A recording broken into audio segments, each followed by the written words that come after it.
ኢማን የሚባለው ነገር በዋነኛነት ከሳቸው ጋር የተገናኘ ነው።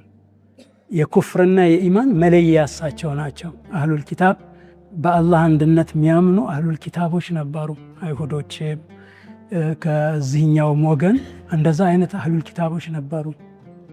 ግን ነቢዩ ሰለላሁ ዐለይሂ ወሰለም የመጡ ጊዜ የኩፍርና የኢማን መለኪያ ምንድን ነው?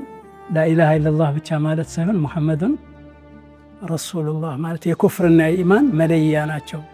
ሪዳ ባቡ ሪዳ ፍቅህ መጽሐፍ ውስጥ ያሉ ባቡ ሪዳዎች በአጠቃላይ ብታዩቸው ሪዳ የሚባሉ ከእስልምና መውጣት የሚባሉ ነገሮች ይሄ ያስወጣል ተብሎ የተዘረዘሩት ደምረን ቁልፉን ብናየው ረሱል ሰለላሁ ዐለይሂ ወሰለም ናቸው።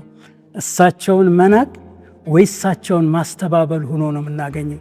ስለዚህ እሳቸው ናቸው የጀነትና የዓዛቡ የኢማኑና የኩፍሩ የኒፋቁና የእምነቱ መለኪያው የሆኑት እሳቸው ናቸው። ስለዚህ አልፉርቃን ናቸው እሳቸው ልክ እንደ ቁርአኑ ማለት ነው።